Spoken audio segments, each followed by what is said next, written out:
नमस्कार बंधू भगिनींनो. कॉकरोच आता काही दिवसातच दिल्लीमध्ये धडकणार आहेत. ज्यांनी कॉकरोच म्हणून इथल्या युवकांचा अवमान केला, आज इथले खरे कॉकरोच आता काय आहेत, हे आता त्या अवमान करणाऱ्यांना दाखवून देणार आहेत. आता थेट शिक्षण मंत्र्याकडे जाऊन त्यांना आता घरी बसवण्याचा प्रयत्न मात्र आता नक्कीच होणार आहे. का?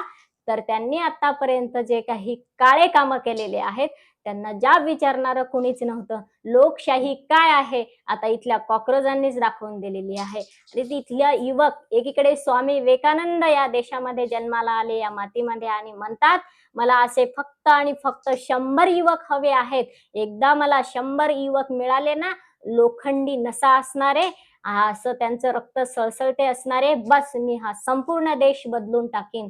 त्यांना आत्मविश्वास होता स्वामी विवेकानंदांना की ह्या देशाला बदलण्याची ताकद, इथली परिस्थिती, इथली अवस्था बदलण्याची ताकद फक्त युवकांमध्येच आहे. आणि हे आता आपले भ्रष्ट बेईमान इथल्या युवकांना कॉकरोच म्हणतात, झुरळ म्हणतात. म्हणजे यांना माहिती नाही अजून युवा शक्ती काय असते. आणि मग दाखवून दिलं इथल्या युवकांनी अवघ्या काही दिवसामध्ये, 7 दिवसामध्ये, 8 दिवसाचाही वेळ लागला नाही. पहिल्या 2 ते 4 दिवसामध्येच त्यांचे करोडोंवरती फॉलोअर्स जात होते. आणि मग यांना कुठेतरी अरे बापरे, आता कसं होईल. मग आता यांनी नंतर त्यांच्यावरती बंदी आणण्याचा प्रयत्न केला, अकाउंट बंद करण्याचा प्रयत्न केला. पण ही युवकांची ताकद आहे. तुम्ही शेकडो अकाउंट बंद करा, ते पुनच्छ उभे राहतील. तर ते कॉकरोच असतात. तुम्हीच म्हणलेलं आहे ना, ते कॉकरोच आहेत. ते कॉकरोच पुन्हा पुन्हा आणि पुन्हा पुन्हा उभे राहतात.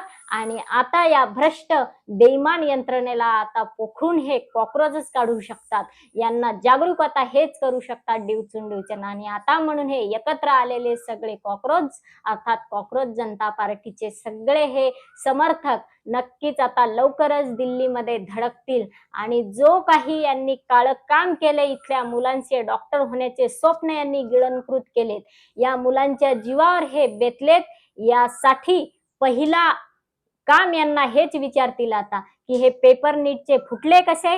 आणि आमच्या या डॉक्टर होण्याचं स्वप्न बाळगणाऱ्या लेकरांच्या स्वप्नावर तुम्ही पाणी फिरवलं, त्यांच्या जीवावर बेतले. अनेक मुलांनी आपले प्राण दिले डॉक्टर होण्याचं स्वप्न पूर्ण नाही झालं म्हणून. पण यांनी मात्र पैशाचे पोते बघितले, फक्त मुलांचे जीव बघितले नाहीत. आणि म्हणून आता कॉकरोजांना दिल्लीत धडकावं लागत आहे. नाहीतर शांतच होता ना इथला युवा वर्ग. डिवचण्याची काही गरज नव्हती. डिवचून यांना फायदा काय झालेला आहे? फायदा आता तोच झालेला आहे. आता दिल्लीचं तख्त हलवण्यात येणार आहे. आता हादरलेली आहे दिल्ली. आता चांगलंच जड जाणार आहे या सत्ताधाऱ्यांना आणि अवमान करणाऱ्यांना सुद्धा. तुम्ही बंदी आणा कॉकरोच जनता पार्टीवर, तुम्ही अकाउंट बंद करा, ते पुन्हा उठतील, पुनच्च काम करतील, पुन्हा पुन्हा आणि पुन्हा पुन्हा दिल्लीमध्ये धडकल्याशिवाय राहणार नाहीत.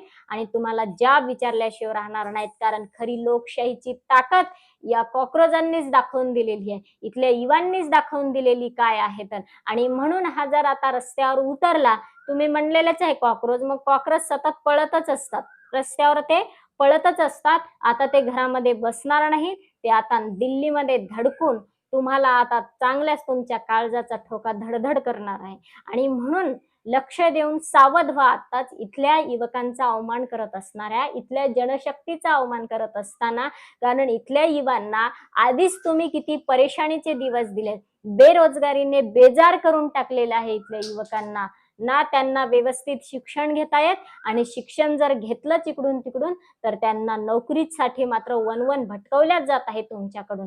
आणि तुम्ही मात्र एखादी नोकरी देत असताना किती काळे बाजार करत आहेत, किती कारनामे करत आहेत, या नीटच्या पेपर फुटीमधून पूर्णपणे संपूर्ण जनतेला कळालेलं आहे. आणि म्हणूनच कधी कधी तर ह्या अवमान करणाऱ्यांचे उपकार मानावेत की त्यांनी आमच्या युवकांना जागृत केलं, एकत्र केलं अवमान करून.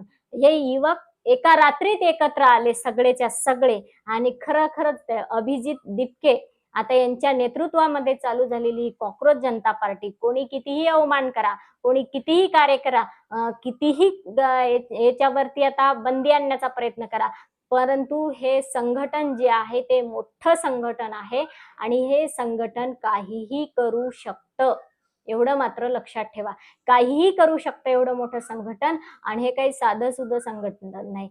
ज्यांना आत्मविश्वास होता ज्या स्वामी विवेकानंदांना, की इथला युवकच काहीतरी करू शकतो, त्या युवकांचं हे संघटन आहे. आणि म्हणून नक्कीच येणाऱ्या काळात सी विरुद्ध बी विरुद्ध सी असं होईल. अशा सगळ्यांच्या आशा लागलेल्या आहेत, सगळ्यांच्या आशा पल्लवित झालेल्या आहेत, असं काहीतरी होईल आणि यांना नक्कीच घरी बसवलं पाहिजे.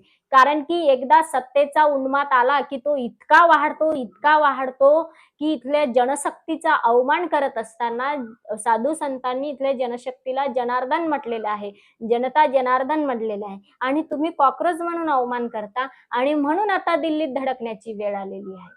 आणि दिल्लीमध्ये धडकल्यानंतर तुमची अवस्था काय होईल? आता नक्कीच यांच्या झोपा उडाल्या असतील यात काही नवल नाही. कारण एवढं मोठं संघटन दिल्लीत धडकलं, एवढं मोठं संघटन आता डिजिटल रूपात तयार तर झालेलंच आहे. पण ते जेव्हा प्रत्यक्ष रस्त्यावर उतरेल, तेव्हा यांना सळो की पळो होऊन म्हणजे कुठे जावं आणि कुठे लपावं याच्यासाठी सुद्धा यांना जागा उरणार नाही. इतकं हे मोठं संघटन आहे. काहीही करू शकतं. सत्ताही बदलू शकते. तुम्हाला घरातही बसवू शकतं. फक्त यांनी ठरवलं तसं होऊ शकतं. कारण मोठं संघटन आणि सगळे चांगल्या विचाराचे लोक इकडे एकत्र आलेले आहेत आणि ज्यांनी या देशाची जी अवस्था झालेली आहे, या अवस्थेमध्ये दिवस काढून अतिशय हलाखीचे परिस्थितीला सामोरे गेलेले आहेत आणि अनुभवातून जे काही शिकलेले आहेत, ते लोक इकडे समर्थक म्हणून आलेले आहेत. उगीच कोणतेही नाही आणि एवढे समर्थक मिळवण्यासाठी आत्ताच्या प्रचलित राजकीय पक्षांना किती वर्ष घालावे लागले, दशकांपेक्षाही जास्त काळ घालावा लागला. कितीतरी भ्रष्ट कामे करावे लागले, कितीतरी बेईमान्या कराव्या लागल्या, तेव्हा यांना एवढे फॉलोअर्स, एवढे समर्थक मिळाले. पण अभिजित दिपकेंना मात्र रात्रीतून रात्रीतून एवढे समर्थक मिळाले. कारण का?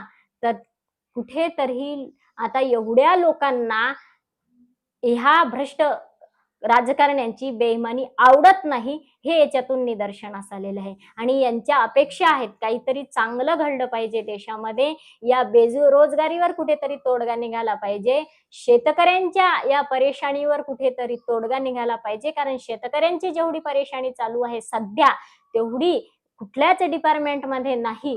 कारण सगळीकडे काम करायला माणसं आहेत, पण शेतीसाठी मात्र शेतकऱ्यांना, बळीराजांना कुणीही साथीदार आणि कुणीही वाली उरलेला नाही. आणि म्हणून ह्याच अपेक्षा घेऊन कॉकरोच जनता पार्टीचा जन्म झालेला आहे आणि सगळ्यांच्या आशा तिकडे पल्लवित झालेल्या आहेत, की शेतकऱ्यांना कुणीतरी वाली मिळेल, युवकांना कुणीतरी वाली मिळेल, इथल्या बाळ चिमुकल्यांना कुणीतरी वाली मिळेल आणि म्हणून येणाऱ्या काळात त्या बीजेपी विरुद्ध काहीतरी सीजेपी करते काय, असं लोकांच्या आशा पल्लवित झालेल्या आहेत. हे पाहणं आता महत्वाचं ठरणार आहे. आपलं मत काय आहे तर आपण प्रतिक्रिया द्या. नक्कीच व्हिडिओला जास्तीत जास्त शेअर करा, लाईक करा आणि सबस्क्राईब करायला विसरू नका. पुन्हा पाहूया नक्कीच आपण कॉकरोच जनता पार्टीच्या माध्यमातून या देशामध्ये काय क्रांतिकारी होते. जय हिंद, जय भारत.